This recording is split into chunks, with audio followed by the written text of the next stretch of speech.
we have a special guest from India who is visiting Australia, K. Kavitha. She is one of the prominent political leader in state of Telangana, and uh, uh, to her credit, a lot of countries are seeing one of the specialist festival of Bathukamba in their cities. We will talk about it, but first of all, K. Kavitha, welcome to the Australia Today. Thank you. Thank you. Uh, Kavitha, what made you come to Australia, and how is your trip going? I like Australia.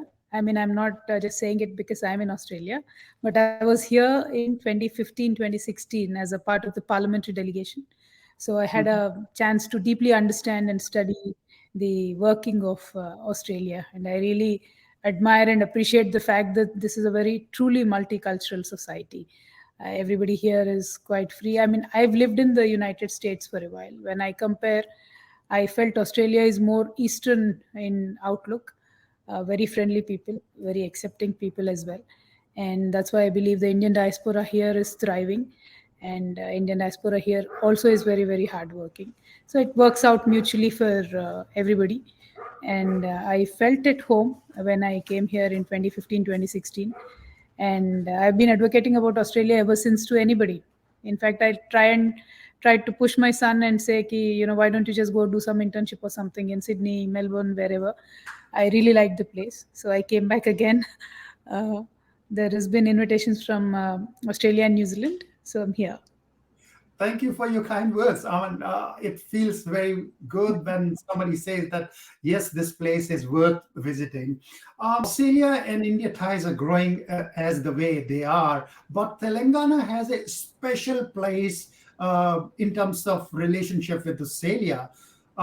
And when we talk to a daughter of the chief minister of Telangana, what does it mean to have ties, and where are you looking to grow them more? Well, Telangana has attracted $47 billion of investment since the state has been formed in the last 9 years from world over. From that perspective, I'm very happy. I would encourage the Indian diaspora businessmen and Australian businessmen to come back home to invest in Hyderabad. And we're really looking forward to work with every kind of business. And my special interest, I also represent the coal mine workers in Telangana. So my special interest was to try and understand if there could be a government coal mine understanding with Australia, especially in Queensland. There are very good coal resources here. We have a very powerful, brilliantly working Singareni coal collieries run by the government. So I'm hoping there could be some kind of tie-up and understanding. That'll be a very good step. The government of Telangana has been scouting for resources outside to grow this mining company to protect the jobs of the laborers. So that is one other area of interest for me. And of course, our IT crowd is here, and there are many opportunities in IT today in India. Number of IT jobs created by the country. Every second job is given created in Hyderabad in Telangana. So IT is booming in Telangana. So anything that can happen in IT, artificial intelligence, because we are probably the only government which uses the blockchain technology in Indian states, among Indian states. We use blockchain technology to run a lot of government websites and government processes. So we're quite high tech that way. So we'll be very happy to have any kind of understanding and tie up with any IT firms who are interested to come to Telangana. Probably Australia has few things to learn from Telangana, as you say. Uh, uh, Hyderabad is also called cyber city, and now cyber Yes. security is one of the most important things. And Google and other companies are investing and establishing their centers in Hyderabad. How do you Yes. see that cyber security fora can develop? And Australia has a very high focus on cyber security now. Is there a possibility of collaboration there somewhere? Absolutely. Cybersecurity, in fact, today is a necessity world over, not only for Australia or Telangana, but world over. And private companies, finance companies, banks, etc. Cybersecurity is a ever-growing field, and it will be absolutely essential for the governments to invest into cybersecurity, and we are already doing that. We have a special policy on cybersecurity as well. As I said, we are really open to discuss any kind of cybersecurity collaboration that can happen, and anything in IT Hyderabad can address. I don't just say it, out of enthusiasm, but I say it with a lot of uh, stable policies that we were able to make in the last 9 years. And we've made policies to the micro level. When you take animation and gaming, we've really worked a lot and have made policies at the micro level. In cybersecurity, same thing. So it could go a long way. In fact, I was hoping to put some business delegation together with the Queensland, trade organization also. If that is going to happen, that will be one step forward. And we did have a sister city agreement with Brisbane and Hyderabad at a point of time. We're trying to see if that can be revived and what can be done there. Many things, many hopes, many aspirations, and ultimately, focus is to have better relationship with Australia. Focus is to increase trade, and I believe agriculture is another area where Telangana and Australia could work very well. We've grown leaps and bounds in agriculture. I mean, when the state was not formed, we only had 50 lakh metric tons of paddy production. Now we have 3.5 crores metric tons of paddy production because we really managed to build one huge lift irrigation project. It's the world's largest lift irrigation project that we've built in Telangana in first 5 years. So then the paddy production has increased 5 times. Now we need to do something with that rice. We either need to invest in food processing industries, or we need to export the rice, or we do need to have some good intervention there. So that was another topic that I was discussing with the diaspora today here. Many opportunities are there. We are a producing state, agriculture wise, industry wise, so tie-ups are possible, and synergy is essential, I believe, in today's world to grow. As you mentioned, diaspora, Telangana students are equally in number, if not more than Punjab or Gujarat or anywhere else. How do you see this pool of talent studying in Australia and then maybe going back to Telangana and contributing to grow it or develop as they can?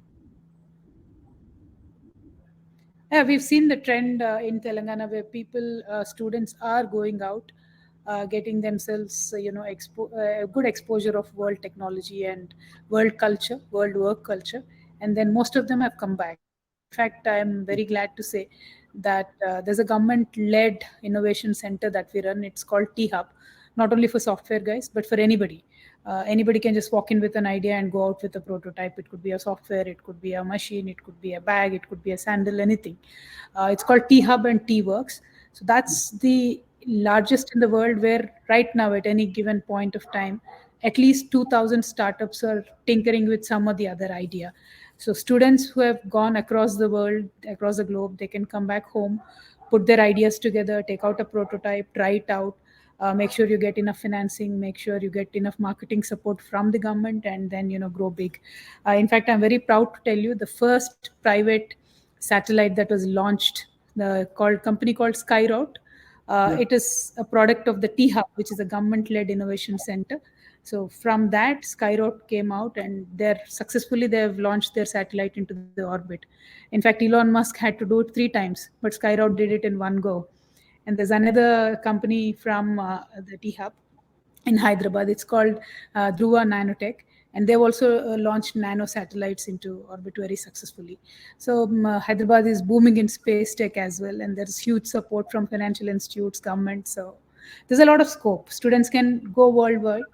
They should learn, understand, but then come back and contribute and create companies in India.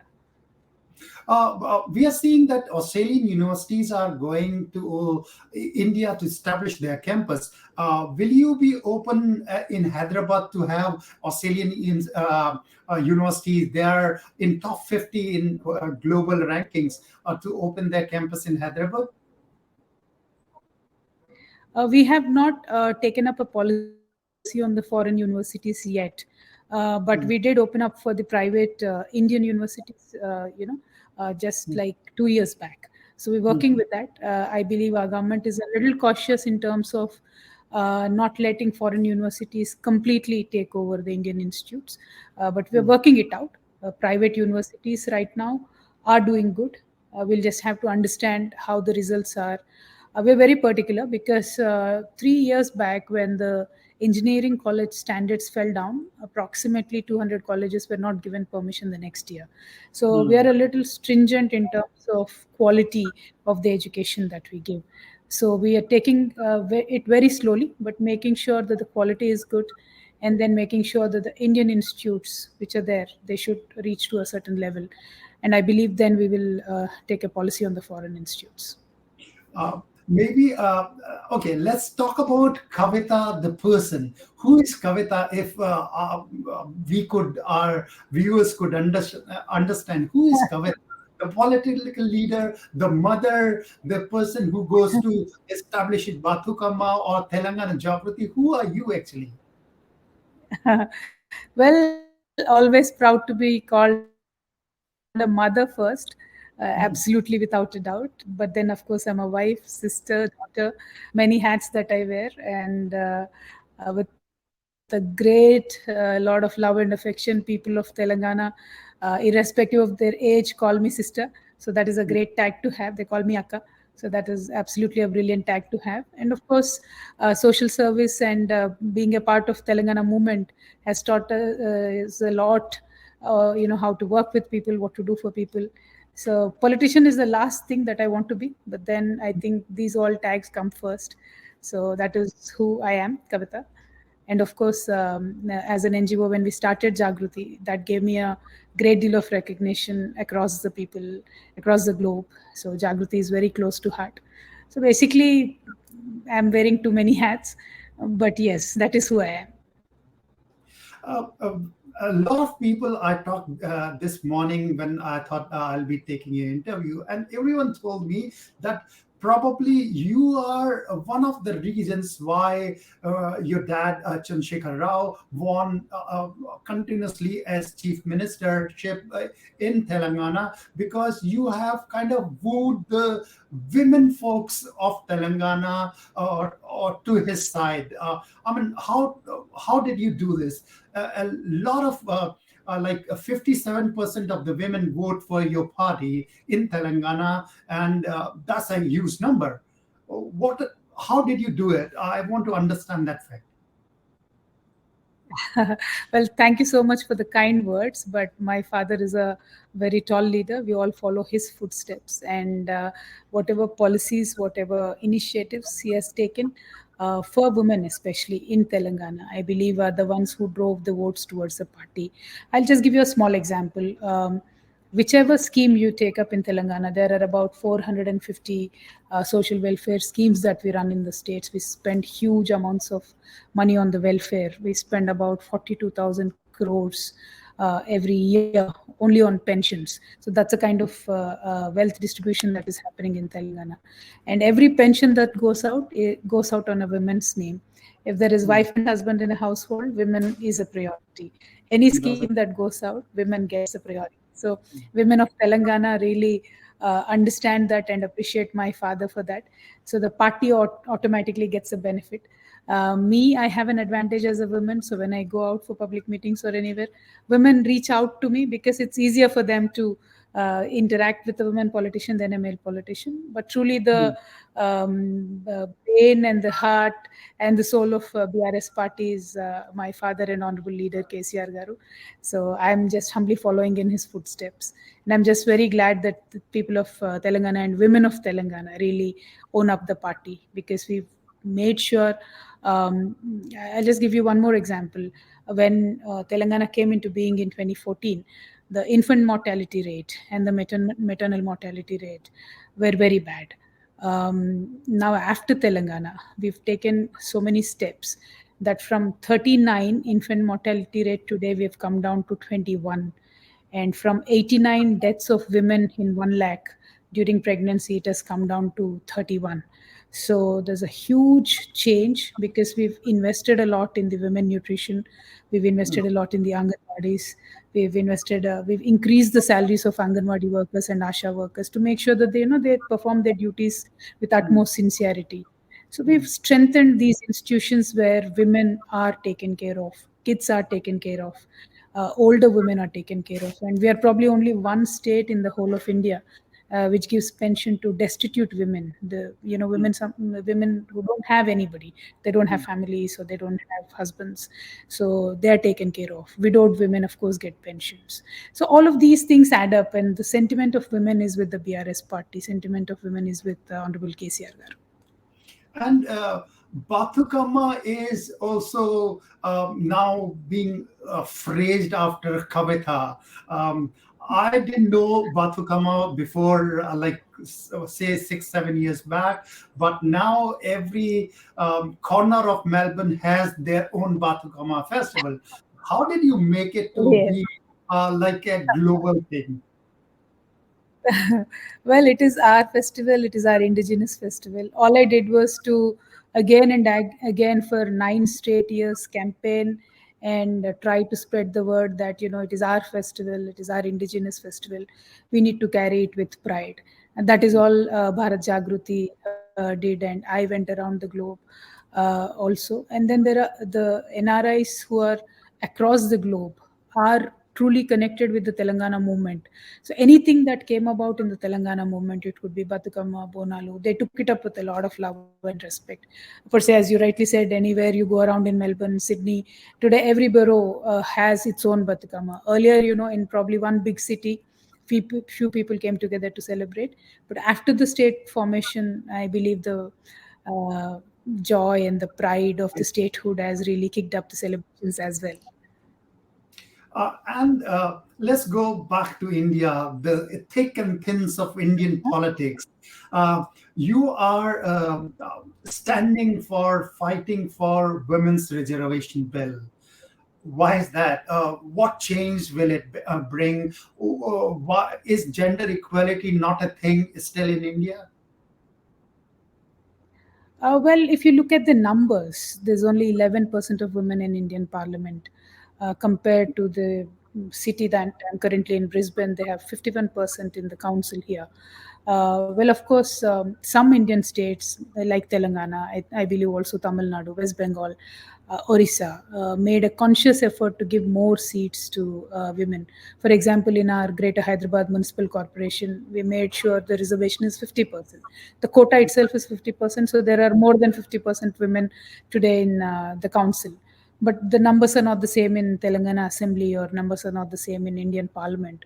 So I believe in the higher houses of legislation, I believe women should be there. We can bring about a positive change. We could touch upon the subjects with a great deal of soft power and clarity and understanding.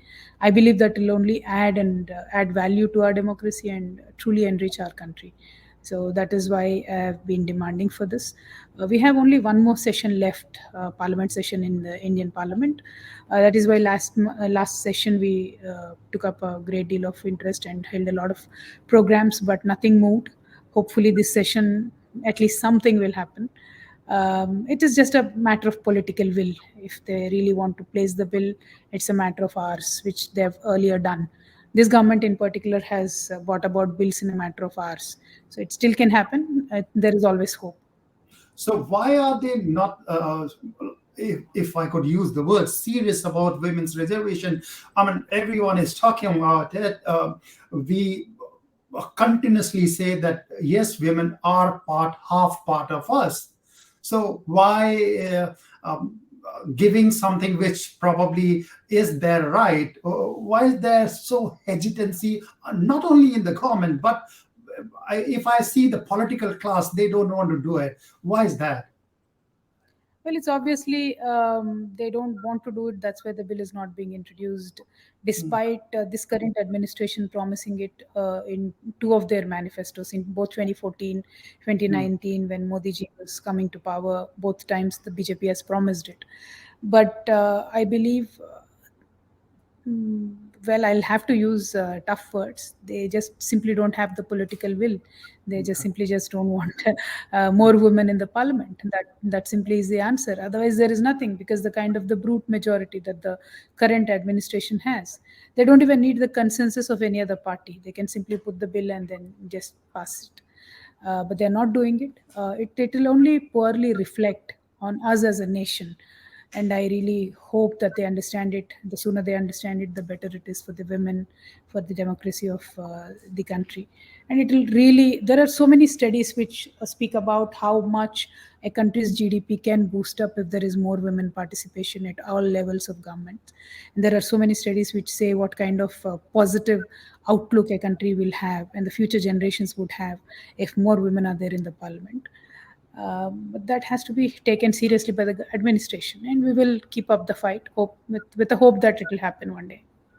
Um, how is your relationship or your party's relationship with present Indian government in center, Modi government, or BJP per se?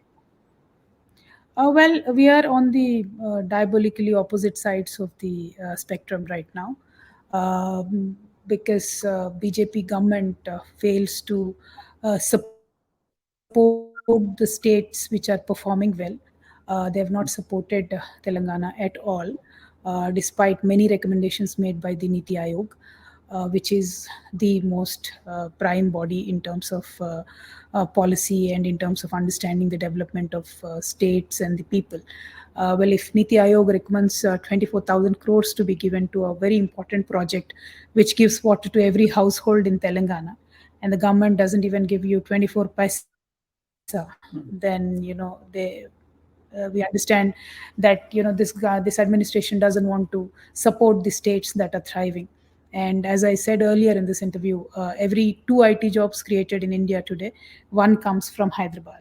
But what is the special incentive that is given to Telangana? None. And in fact, there is a project called ITIR, a supposedly huge IT corridor that was to be given by the central government. They announced it, but they did not go ahead with it. It only remained an announcement. So many things like that, where we need encouragement. We are building up a world class, in fact, world's largest pharmaceutical cluster in Telangana, and zero incentives. And I just mentioned the world's largest lift irrigation scheme, not even a single rupee given to Telangana. So there's no support. We are absolutely on the opposite side of the spectrum right now. But unfortunate it is, parties might have different ideologies, but as a government, as an institution, as a government which continues despite the parties, central government should really think about supporting the states which are actually thriving in various sectors. Because see, our population is 2.5% of India, but our contribution to GDP of the nation is 5%. That obviously means we are doing something right, and the states who are doing something right and developing should be encouraged by the central government. Okay, so the step child treatment is one thing which probably, as you are claiming, that central government is behaving with Telangana. But my question is, take it further. Is Indian government or a Modi government is targeting independent parties or independent governments which are there, among which your party and Rashtra Samiti, Bharat Rashtra Samithi, and Telangana's government, are they targeting you especially? I believe so, because many parties which are not with the BJP are given this kind of treatment.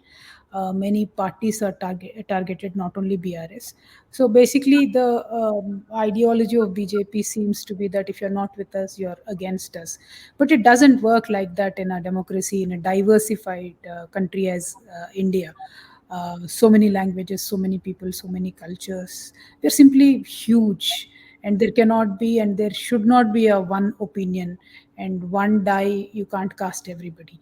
So that the sooner this government understands, the better that is for the country's development.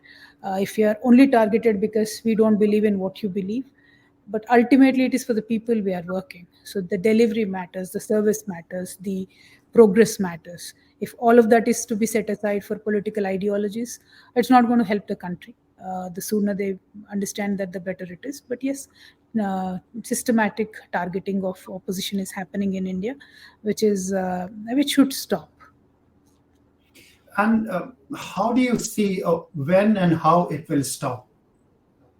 Well, I believe 2024 elections is when people have a chance to stop it. Okay. My I next truly, question my next question is straight there. Where yes, does BRS stand on 2024? Because probably you are not going with the Gadbandhan which opposition parties are trying to make. So where are you? 2024 is a little far away for us right now because we have a state election coming up. Hmm. We need to cross that bridge first, and then 2024 we will certainly make our stand very clear. But as of now, the party is working, and our motto is "Ab ki baar Kisan ki Sarkar." So whichever parties or whichever group of parties support the farmers more, we believe they should be elected, because the focus, the emphasis in Telangana that we've put on farmers has helped us grow leaps and bounds in every sector, not only just in agriculture.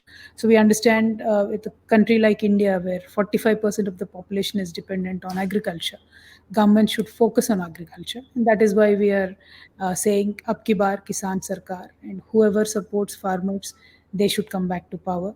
And this government obviously does not support farmers. So you know where we stand.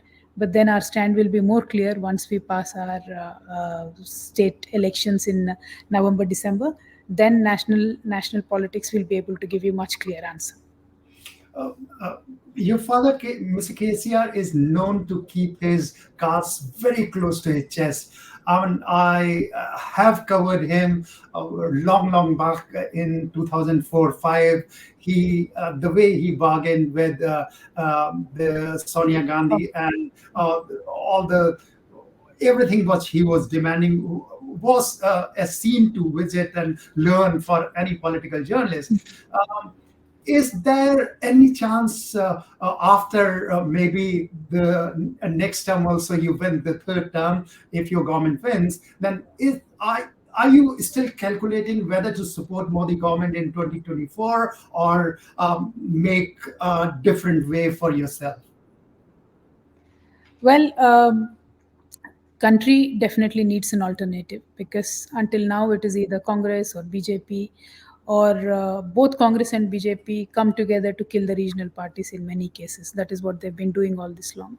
So that is why TRS consciously took a decision to become BRS, to work pan India, to give the nation an alternative political party with a very clear agenda. And we have a proof of the concept. We've already worked out our ideas in Telangana state. We have numbers to support us. The growth, the development that we've able to show our people of Telangana in 9 years, that is what we are promising to show the country tomorrow. So our manifesto is going to be very strong. Our work style has already been proven. So Telangana model will certainly become a point of discussion in 2024 elections. Telangana model will certainly emerge as a challenge to both the national parties, is what I believe. And of course, there are many other factors to it. As you rightly said, there are certain groupings happening right now. We do not want to engage with that right now until our state elections are over. And with the blessings of people of Telangana, we firmly believe we are coming back for the third term with a much better majority. And then we'll be able to, play our role in the national politics as well. And in national politics, you have been a member of parliament in India. Where do you see yourself? Would you like to participate in government and the ideas which you have, such fantastic for women empowerment? Would you like to utilize that in government, or would you like to, like, either of the coalition of opposition parties right now, or the Modi government if they get a third term? Would you like to be in the government, or would you? It's okay for you to be in opposition. Well, one thing I've learned in my small little career from 2006, I've been among the people. What I understand is, it doesn't matter where you are as long as you are raising the right issues. Because during the Telangana movement, when the party TRS was just formed and my father and Honorable Leader KCR Garu was raising the right questions, he was able to do a lot of works for Telangana then and there. Then now today I'll just give you a very recent example. BRS entered into Maharashtra. We held a couple of huge public meetings, and the Maharashtra government suddenly announces 5,000 rupees per acre for the farmers, which of course they have not given them yet. So when you are uh, speaking about the right things, they will act as if they're ignoring you, but they can't. So tomorrow in 2024, whatever is the result, wherever I am, I will take up the right issues. I will certainly put a lot of pressure on the right people. Ultimately, the benefit should go to the people of the country. So it doesn't matter an individual's position, it doesn't matter where an individual is as a politician, as long as he or she is raising the right issues, is what I feel. Thank you so much, Kavita, talking to us. It was a pleasure having you. And really good luck for the recent state elections. And probably I'll ask you the question of which way you are going, your party is going for the federal election, maybe after that. Thank you so much. Thank you for having me on Radio